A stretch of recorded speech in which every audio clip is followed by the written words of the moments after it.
দর্শক, আমরা এর আগে রাজধানী নানা প্রান্তের খবরাখবর দেখেছি। চারনট কিংবা একই সঙ্গে ধানমন্ডি রবীন্দ্র সরোবর থেকে শুরু করে চারুকলা পর্যন্ত বর্ষবরণের নানা উৎসবের খবরাখবর জেনেছি। রাজধানীর বাইরে আরও একবার যেতে চাই। এই মুহূর্তে আমাদের সঙ্গে কুমিল্লা থেকে যুক্ত হচ্ছে সহকবি কাজী এনামুল হক।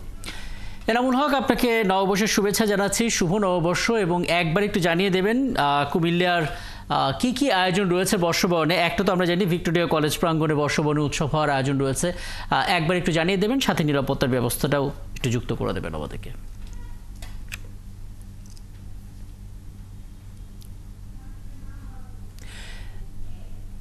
সহকর্মী এনামুল হকের সঙ্গে আমরা যোগাযোগ স্থাপনের চেষ্টা করি এবং বলে রাখি দর্শক, কুমিল্লায় কিন্তু ভিক্টোরিয়া কলেজ প্রাঙ্গণে বর্ষবরণ উৎসব চলছে এবং একই সঙ্গে বিভিন্ন সাংস্কৃতিক যে সংগঠনগুলো রয়েছে তারাও তাদের মতো করে নানা আয়োজন রয়েছে এবং সেখানেও আয়োজনে আলাদা প্রতিপাদ্য এবং আলাদা অংশগ্রহণ রয়েছে সর্বস্তরের মানুষের। সহকর্মী কাজী এনামুল হক নিশ্চয়ই আমাদের সঙ্গে যুক্ত হবেন এবং তার মাধ্যমে আসলে কুমিল্লার ভিক্টোরিয়া কলেজ প্রাঙ্গণের বর্ষবরণের ছবিটা আমরা আসলে দেখতে পারবো। বোধহয় যুক্ত হচ্ছে জনাব কাজী এনামুল হক। নিশ্চয়ই আপনি আমাকে শুনতে পাচ্ছেন। নববর্ষের শুভেচ্ছা। আপনাকে একটু জানাবেন একবারে কুমিল্লা ভিক্টোরিয়া কলেজ প্রাঙ্গণে যে বর্ষবরণ উৎসব চলছে সেটা তো বটে, একই সঙ্গে গোটা কুমিল্লায় কি কি আয়োজন রয়েছে, সাধারণ মানুষের অংশগ্রহণ কেমন দেখছেন এবং নিরাপত্তার বিষয়টা একটু যুক্ত করে দেবেন এনামুল।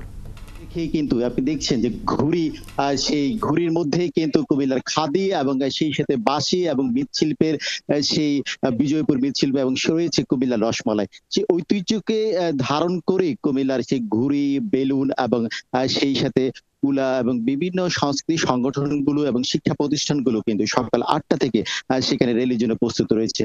জেলা প্রশাসন আয়োজনে আজকের এই শোভাযাত্রা কিছুক্ষণের মধ্যেই কিন্তু শুরু হবে। সেখানে জেলা প্রশাসনের আয়োজনে কুমিল্লা শিক্ষা প্রতিষ্ঠানগুলো, সাংস্কৃতিক যে কেন্দ্রগুলো রয়েছে এবং সেই সাথে তারা কিন্তু এই অংশগ্রহণ নিয়েছে।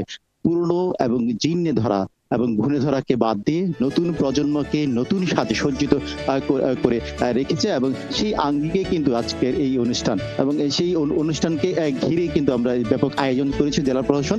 আজকের এই আয়োজনে কি আয়োজন আমাদের আজকে বাংলা নববর্ষকে বরণ করে নেওয়ার জন্য আমাদের জেলা প্রশাসন কুমিল্লার পক্ষ থেকে আমাদের যে ঐতিহ্যবাহী আমাদের ভিক্টোরিয়া কলেজ উচ্চ মাধ্যমিক শাখা থেকে আমাদের যে বর্ণাঢ্য র্যালি, যে শোভাযাত্রা, সেটি এখান থেকে শুরু হয়ে আমাদের শিল্পকলা একাডেমি প্রাঙ্গণে শেষ হবে। সেখান থেকে আমাদের যে দিনব্যাপী আমাদের যে সাংস্কৃতিক অনুষ্ঠান সেটি আছে। এছাড়াও আমাদের কুমিল্লার বিভিন্ন জায়গায় আমাদের যে বিভিন্ন সাংস্কৃতিক গোষ্ঠী আছেন তারাও বিভিন্ন ধরনের কালচারাল প্রোগ্রাম আজকে আয়োজন করতে যাচ্ছেন। ধন্যবাদ। শুনছিলেন যে অতিরিক্ত জেলা প্রশাসকের কথা। দিনব্যাপী এই আয়োজন কুমিল্লাকে ঘিরে এবং সাংস্কৃতিক অঙ্গন, কুমিল্লা শিক্ষা প্রতিষ্ঠান সকলেই রয়েছে আয়োজনকে ঘিরে।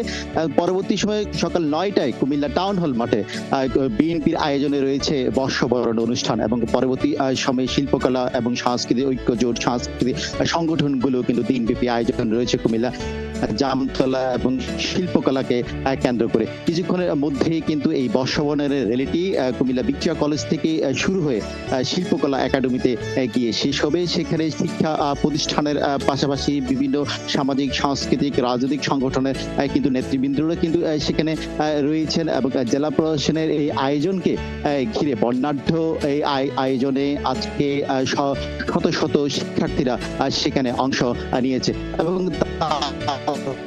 তাদের যে আবেগ, তাদের যে আপ্লুত বর্ষবরণকে ঘিরে এবং স্কুলের ড্রেস পরে কিন্তু তারা বর্ষবরণে এসেছে। আমি যদি দু একজনের সাথে কথা বলি যে আজকের এই আয়োজন কেমন লাগছে?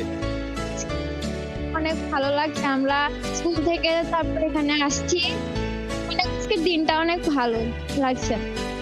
দিনটি অনেক ভালো এবং বর্ণাঢ্য আয়োজনের কথাই কিন্তু শিক্ষার্থীরা কিন্তু জানান দিচ্ছেন সেই কথা এবং এই বর্ণাঢ্য আয়োজনকে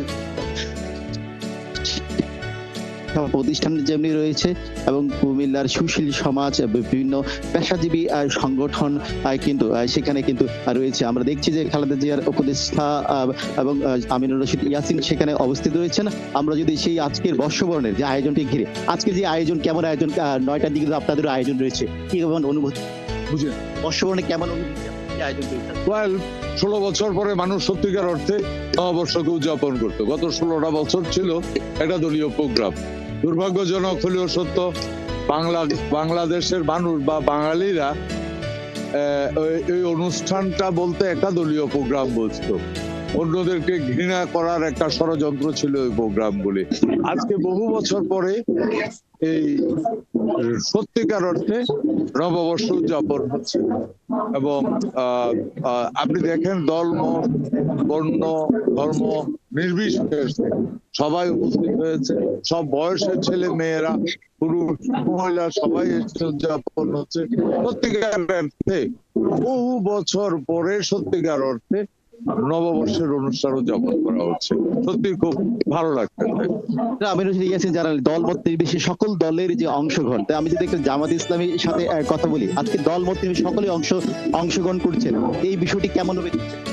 নববর্ষটা আমরা 16 বছর পর যে উন্মুক্ত পরিবেশে আমরা যে নববর্ষ উদযাপন হচ্ছে, জন্য খুবই আমি আনন্দ ফিল করছি। এবং যে পরিবেশ আমরা বৈষম্য বিরোধী ছাত্ররা 34শে জুলাইয়ের তাদের অবদানের কারণে আজকে সুন্দর পরিবেশ আমরা এই সুন্দর পরিবেশ আমরা অংশ করতে পেরে আমি ধন্যবাদ জানাচ্ছি জেলা প্রশাসনকে। আপনাদেরকেও ধন্যবাদ জানাচ্ছি।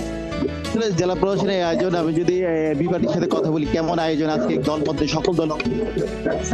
ধন্যবাদ আপনাকে। আসলে 17 বছর পর আমরা এই বাংলাদেশে বর্ষবরণ উদযাপন করতে পারছি, এটি হচ্ছে সবচেয়ে বড় পাওয়া।